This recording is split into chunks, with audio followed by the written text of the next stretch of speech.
Eh, je vous avais dit quoi? Ok.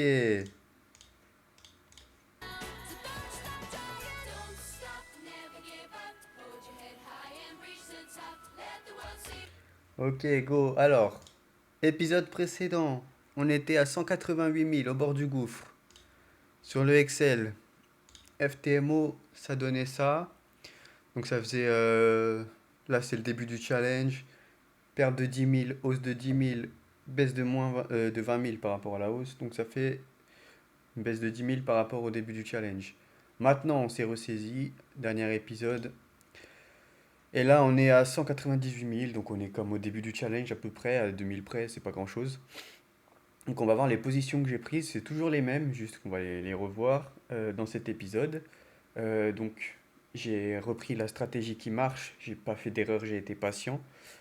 Je suis passé sur les actifs que je maîtrise, parce que les cryptos, c'est là où je fais les pires perfs, et le SP500, c'est là où je fais les meilleurs perfs. Donc je reste là où ça marche.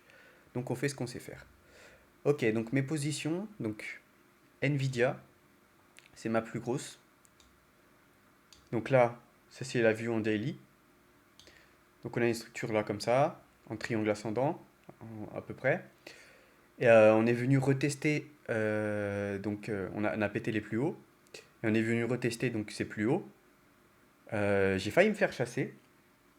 On va descendre en time frame.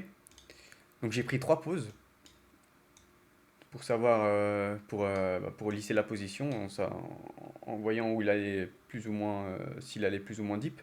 J'en ai une là, une là, une là. Donc ça fait un average à 140 pour une position totale de 700 Nvidia.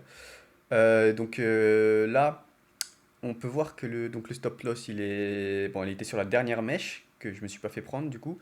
Et très propre si on va en court time frame en fait. Donc là, ça dump, ça dump, ça dump. Ici, c'est du RSI oversold. Donc j'avais pas trop peur parce que c'était vraiment oversold en H1 et en H4.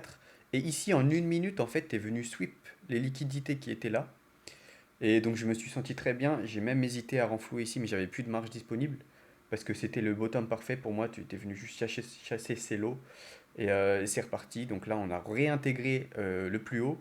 Je pense que ça va aller là où je veux que ça aille. Je vise 180. Mais j'ai pas besoin que ça aille si haut pour valider l'étape. Donc on verra bien. Ensuite, j'ai une autre position sur Google. Sur Google, tac. Alors ici, on va en daily.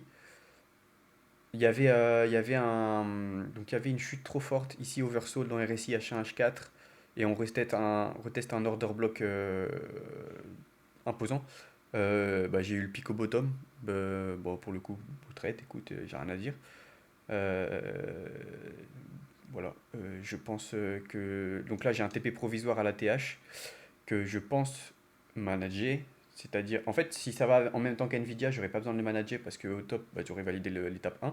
Par contre, il est possible que ça valide pas tout à fait l'étape 1. Et au pire, parce que ça peut aller sur le top, retester ici, vers les 180, et après péter la TH, on ne sait pas. Donc je vais sûrement manager ce trade. Le TP de la TH restera pas à la TH, je pense. On verra. Par contre, le SL va remonter. Et la dernière position que j'ai, c'est Amazon. Et donc Amazon, parfait. Pic au bottom aussi. Donc on va en daily là. Structure, c'est structure haussière. Franchement, les trucs du SP500, c'est des Ponzi. Il faut chercher des longues en oversold RSI. C'est tout simple. Ça passe, ça passe, ça passe. Une fois que ça passe plus, et bah, la structure change et tu te calmes un petit peu. Et pour l'instant, bah, les oversold RSI, ça passe tout le temps. Donc en H1, H4. Donc là, on a retesté la TH plus oversold RSI. On n'est même pas venu, parce que j'avais peur par contre qu'on vienne chercher ici la fermeture d'un gap, mais je crois que ça c'est un gap FTMO et pas un gap sur les futurs, sur le contrat futur. En fait, pas de panique. Mais de toute façon, on n'est pas revenu. Et là, pareil, je vise un 236. Je crois que c'est arbitraire. Je sais même pas si c'est un Fibo. Donc pareil, je vais le manager ce TP. Donc si ces trois trades, donc ces trois actifs se passe bien sur les prochains jours, ce qui a de fortes chances puisqu'on vient de retester la TH. Donc c'est plutôt bullish. Je suis plutôt confiant sur la suite. Donc voilà. Euh, ça reprend forme. J'ai arrêté trading Bitcoin pour l'instant. Il y aura peut-être des belles positions à prendre que je devrais prendre. Mais là, j'ai fait trop de positions en low time frame. C'est pas mon truc. Je dois rester patient sur des achats de gros niveaux, sur de l'oversold, tout simplement. C'est ma stratégie. Bon, voilà. Back to back, comme j'avais dit, pour le moment. Maintenant, il ne reste plus qu'à faire 20K. Et ces trois positions peuvent m'y emmener. Parce que je suis très leverage sur Nvidia, du coup j'ai trois positions, ça fait 700 Nvidia, c'est pas mal. Et puis voilà. Allez, ciao, bisous les prolos.